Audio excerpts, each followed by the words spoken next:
الذي شرفنا على سائر الأمم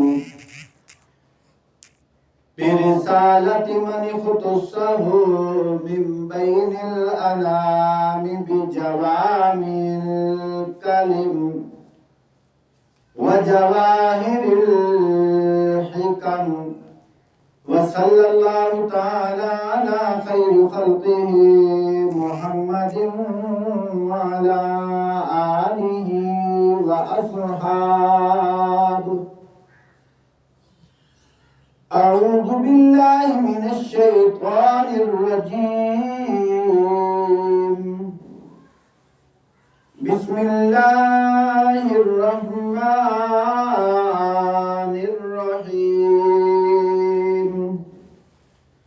سبحان الذي أسرى بعبده ليلا من المسجد الحرام إلى المسجد الأقصى الذي باركنا حوله لنريه من آياتنا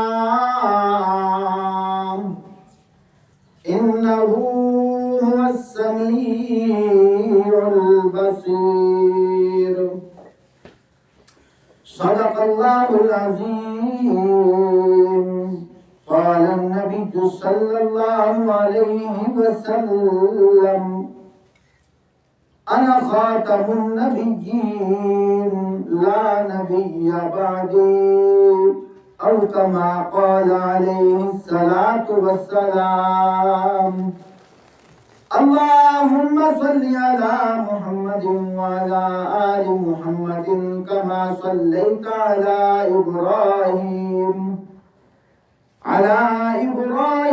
وعلى آل إبراهيم إنك حميد مجيد.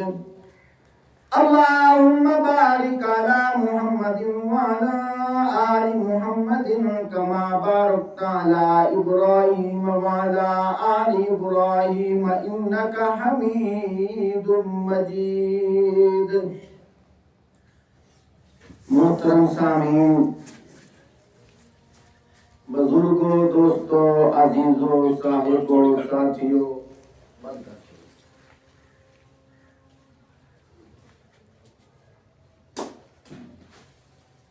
رجب دا مہینہ ختم ہو چکے ہے، شعبان دا مہینہ ابتدا دے اندر ہے۔ پیارے بھائیوں،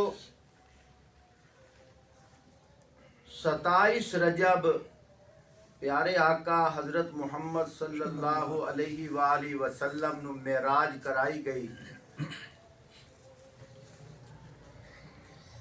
گزشتہ جمعہ میں عرض کر رہا ہوں کہ قرآن پاک دی جیڑی بنی اسرائیل دی پہلی سورت ہے، یعنی پہلی آیت ہے، اس دے ہر ایک لفظ دے اندر الگ الگ اللہ پاک نے معنی بیان کیتے۔ اللہ پاک نے فرمایا لِنُرِيَهُ مِنْ آیاتنا،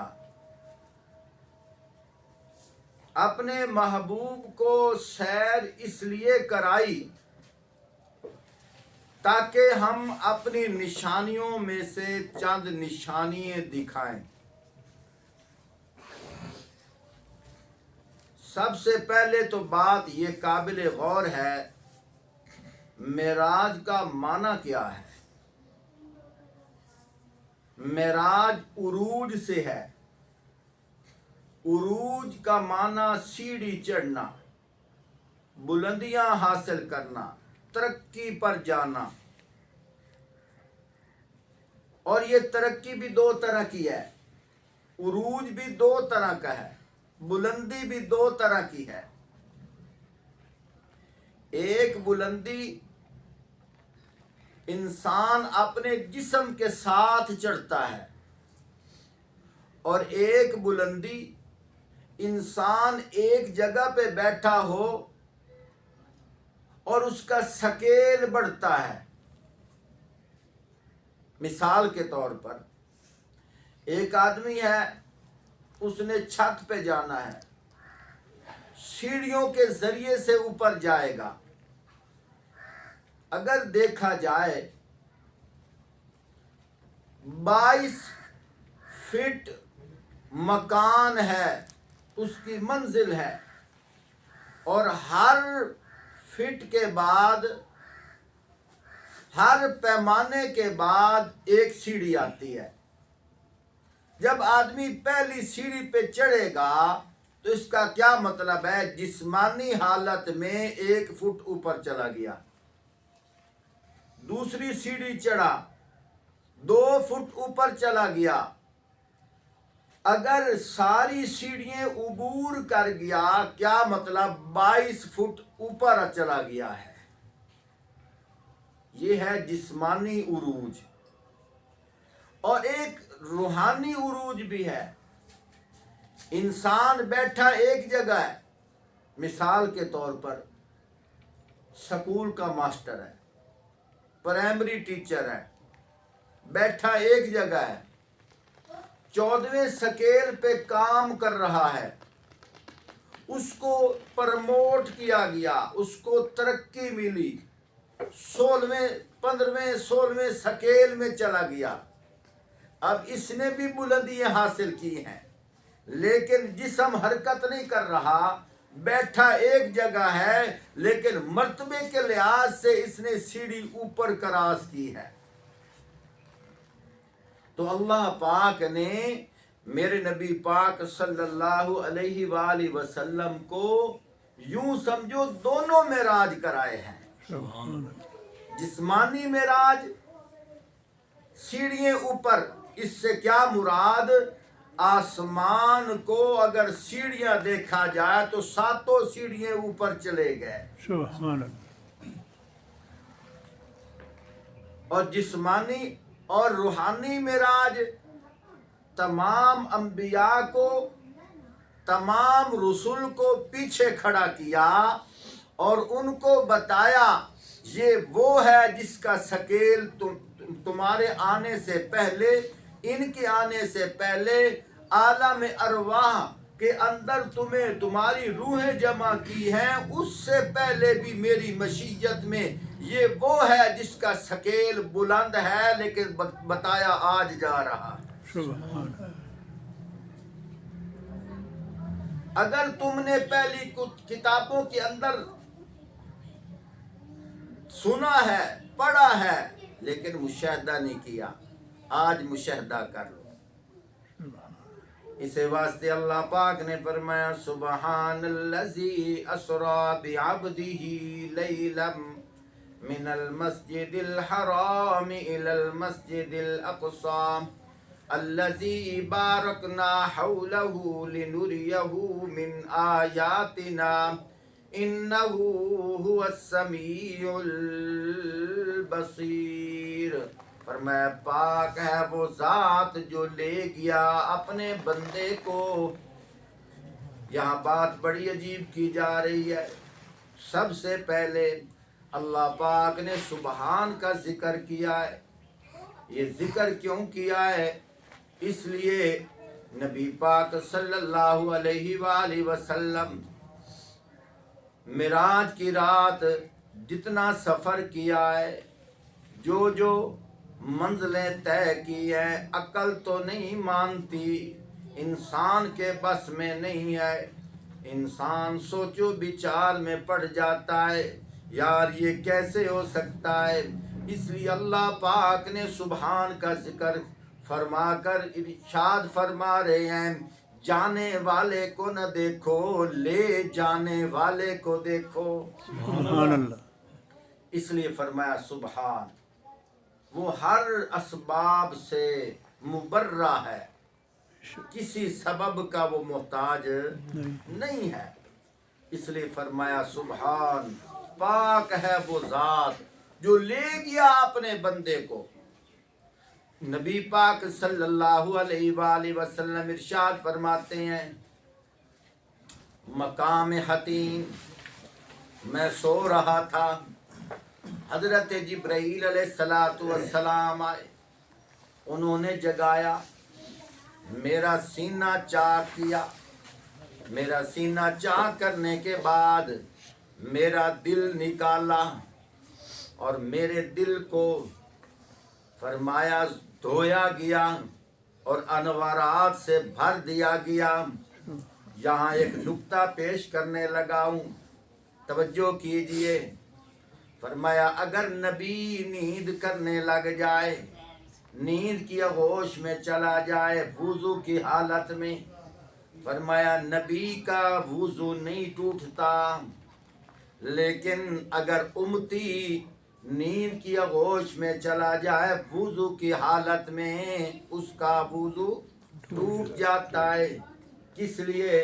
فرمایا وجہ یہ ہے نبی بھی انسان ہے، امتی بھی انسان ہے، ان دونوں میں فرق یہ ہے جب نبی سوتا ہے دل جاگتا ہے، جب نبی سوتا ہے دل جاگتا ہے، لیکن جب امتی سوتا ہے دل بھی سو جاتا ہے۔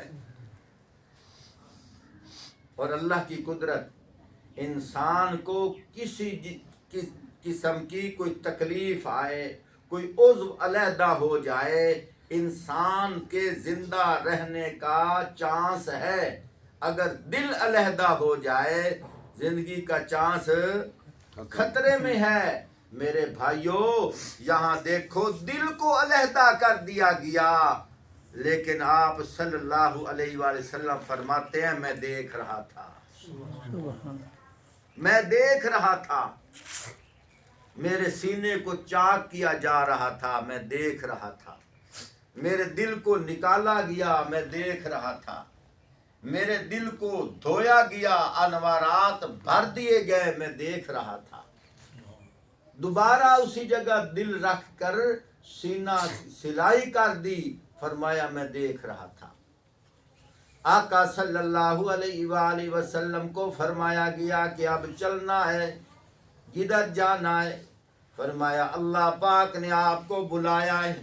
یہاں ایک نکتہ بیان کرتا جاؤں، اللہ کرے تمہارا عقیدہ مضبوط ہو جائے، کیونکہ میں محنت کر رہا ہوں عقائد پر۔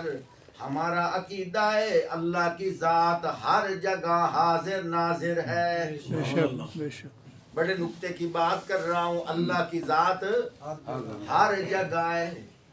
سوال پیدا ہوتا ہے اگر اللہ ہر جگہ ہے، پھر انسان جب مسلمان مسجد میں آتا ہے یہ کیوں کہا جاتا ہے کہ جب تم سجدے میں جاتے ہو تمہارا سر اللہ کے قدموں میں ہوتا ہے؟ اس کا مطلب ہے اللہ مسجد کے اندر ہے۔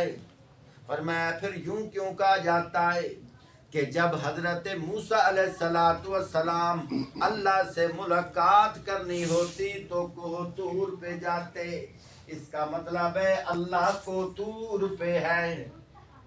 تو پھر سوال پیدا ہوتا ہے اللہ پاک عرش معلیٰ پہ ہیں، اگر اللہ پاک عرش معلیٰ پہ نہ ہوتے حضور وہاں کیوں گئے تھے؟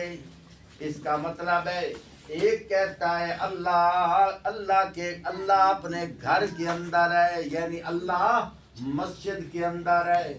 دوسرا کیا کہتا ہے اللہ کو طور پہ ہے۔ تیسرا کیا کہہ رہا ہے کہ اللہ عرش معلیٰ پہ ہے۔